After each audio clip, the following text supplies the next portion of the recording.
British സാമ്രാജ്യത്വത്തിനെതിരായിട്ടുള്ള പോരാട്ടത്തിൽ സാമ്രാജ്യത്വവുമായി സന്ധി ചെയ്ത RSS നയിക്കുന്ന BJP ആണ് നിർഭാഗ്യവശാൽ ഇന്ത്യ ഭരിക്കുന്നത്. തെരഞ്ഞെടുപ്പിൽ കൃത്രിമങ്ങളടക്കം കാണിച്ചുകൊണ്ടാണ് അവർ പല സ്ഥലത്തും അധികാരം പിടിച്ചെടുത്തിട്ടുള്ളത് എന്ന് വെളിപ്പെട്ടുകൊണ്ടിരിക്കുകയാണ്.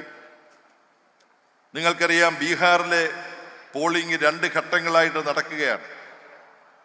ഇപ്പോൾ ഇന്ന് വൈകുന്നേരം ബീഹാറിൽ നിന്ന് സഖാക്കൾ വിളിച്ചു പറഞ്ഞ കാര്യം, അവിടെ മാഞ്ചി എന്ന് പറയുന്ന പോളിംഗ് ഇപ്പോൾ നടക്കുന്ന അസംബ്ലി മണ്ഡലം CPIM-ന്റെ sitting MLA doctor Satyendra Yadav മത്സരിക്കുന്ന മണ്ഡലമാണ്. യുവാവാണ്. 43-45 വയസ്സുള്ള SFIയിലൂടെയും DYFIയിലൂടെയും വളർന്നു വന്ന് PhD ഒക്കെ എടുത്ത സഖാവ് യാദവ് സിറ്റിംഗ് MLA ആണ്. 5 വർഷം മുമ്പ് മാജി മണ്ഡലത്തിൽ 25,000-ലധികം വോട്ടിന്റെ ഭൂരിപക്ഷത്തിൽ ജയിച്ച സഖാവ് ഇപ്പോൾ വീണ്ടും 2ാമത് ജനവിധി തേടുന്നു. ബൂത്തുകൾ സന്ദർശിക്കുന്നതിനിടയിൽ RSSന്റെ അക്രമി സംഘം, BJPയുടെ അക്രമി സംഘം സഖാവിനെ വധിക്കാൻ വേണ്ടി ആക്രമണം നടത്തി. സഖാവ് കഷ്ടിച്ചു രക്ഷപ്പെട്ടു. സഖാവ് സഞ്ചരിച്ചിരുന്ന കാറ് തകർക്കപ്പെട്ടു. ഏറ്റവും ഒടുവിൽ ലഭിച്ച ബീഹാറിൽ നിന്നുള്ള ഒരു വർത്തമാനമാണ്, ഒരു വാർത്തയാണ്.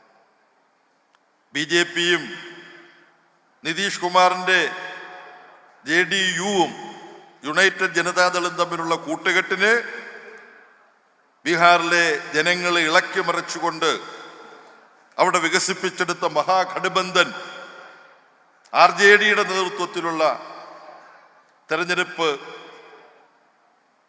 കൂട്ടുകെട്ട്, അതിൽ ഇടതുപക്ഷം ഒരു പ്രധാനപ്പെട്ട പങ്ക് വഹിക്കുന്നു.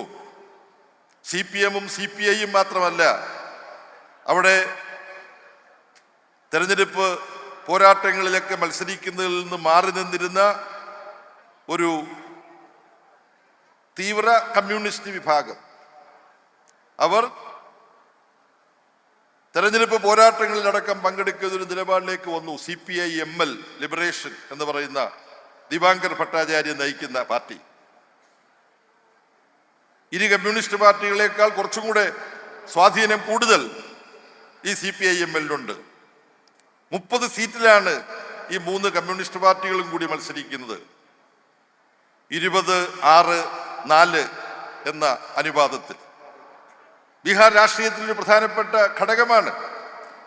അപ്പൊ അതിൽ പ്രധാനപ്പെട്ട പോരാട്ടത്തിന്റെ ശക്തിയായി CPIM-ആണ് പ്രവർത്തിക്കുന്നത് എന്നതിൻ്റെ കൂടി കാരണത്താലാണ് CPIM-ന്റെ നേതാവായി വളർന്നു വന്ന സഖാവ് യാദവിനെ, സത്യേന്ദ്ര യാദവിനെ വധിക്കാൻ BJP തെരഞ്ഞെടുപ്പിന് ഇടയിൽ മുതിർന്നത്. സഖാവ് അജയ് സർക്കാർ ബീഹാറിലെ CPIM-ന്റെ പ്രമുഖനായ നേതാവായിരുന്നു, MLA ആയിരുന്നു. വധിച്ചു.